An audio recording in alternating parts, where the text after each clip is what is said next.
Do you think the world is better now than it was in the past? Do you think it will be better in the future than it is now?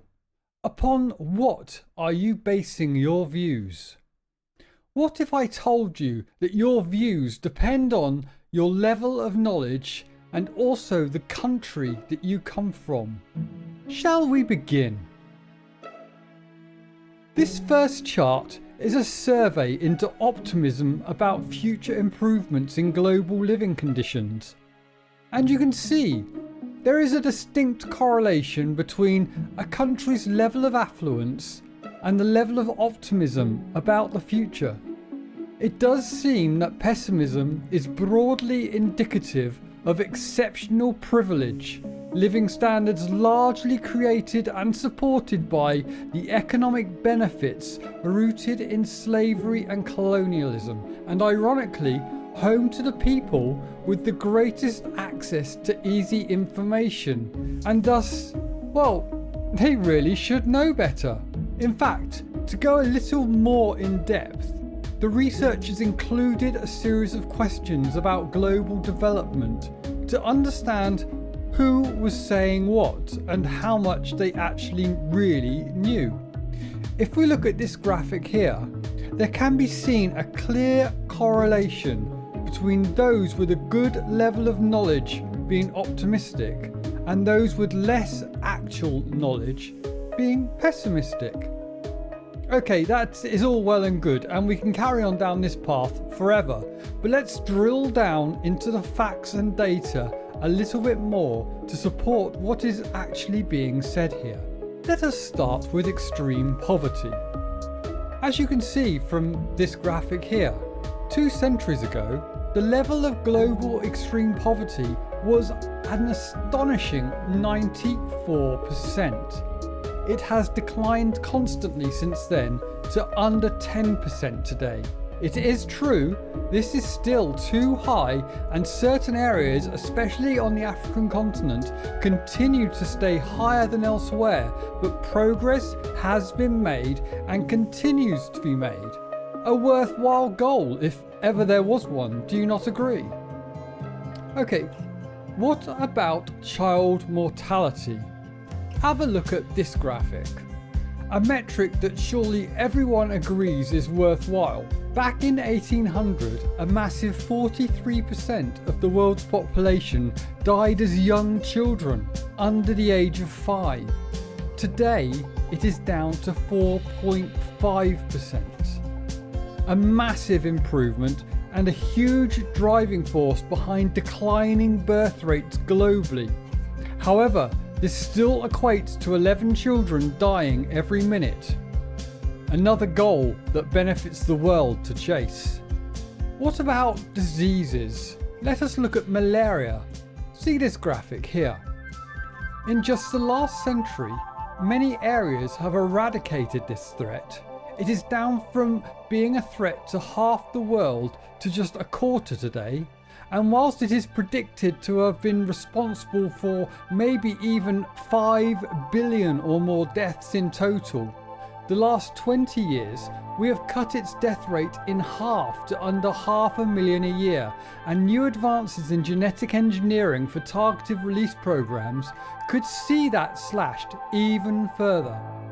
It is important to remember that even those who survive the battle are left with lifelong debilitations, a huge human cost, and an ongoing strain on the medical systems of their respective countries.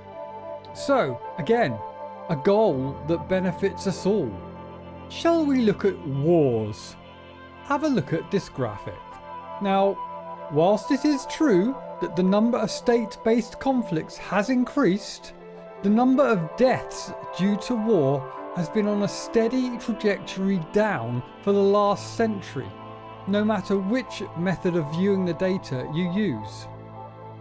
Here we can see firstly the number of international battle deaths with a 10-year moving average to ease out the bumps of world wars, and it still shows quite a marked reduction. Then we can see the number of battle-related deaths with a bit more clarity and categorised for different regions.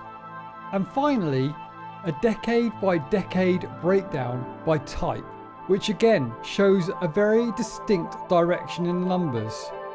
Another worthy goal heading in the right direction. Let us look at rates of literacy then next. Check out this graphic. For most of human civilization, rates of literacy were exceptionally low, with only the elite and religious leaders being able to read and even fewer able to write. Then as printing took off and more books were printed, in the Western world literacy slowly started to grow, although it was the 19th and 20th centuries that it really started to take off. And then towards the end of the last century, as basic education started to become a global priority, the rates of literacy have really climbed. A world where everyone can read and write is achievable, and one where it doesn't have to take a back seat to just surviving would be a goal to make the world proud. One graphic that brings all this data home is the world as 100 people. Have a look at this. Over the last 2 centuries, there has been less poverty, better education, more democracy, and better health. In the words of Harvard psychologist Steven Pinker, most people agree that life is better than death. Health is better than sickness. Sustenance is better than hunger. Abundance is better than poverty.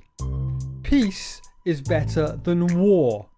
Safety is better than danger. Freedom is better than tyranny. Equal rights are better than bigotry and discrimination. And literacy is better than illiteracy. Do you agree?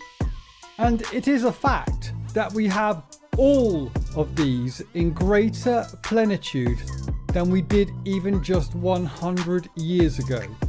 And yet we have a greater population in spite of it.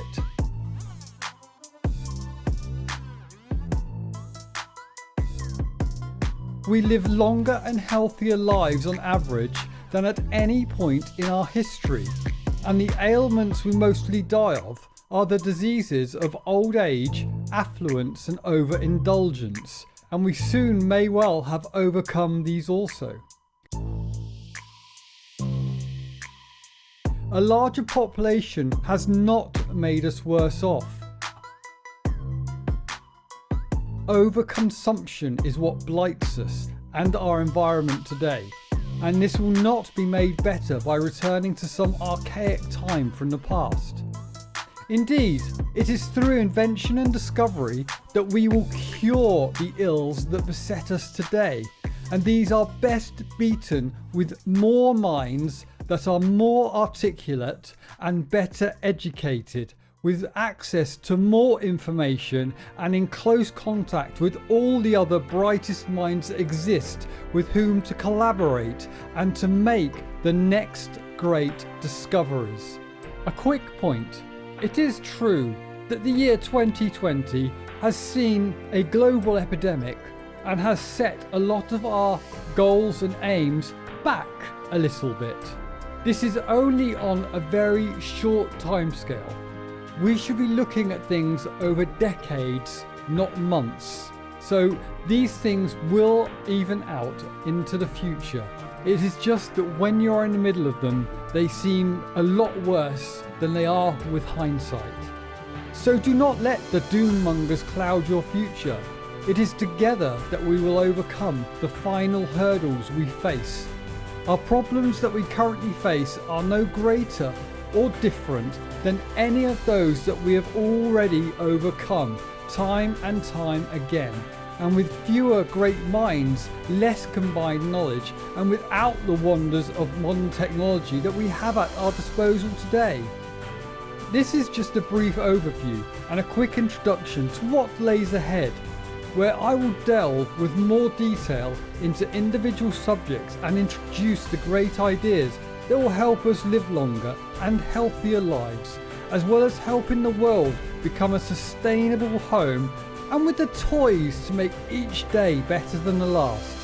So join me as we journey into the future, a better future and one to look forward to.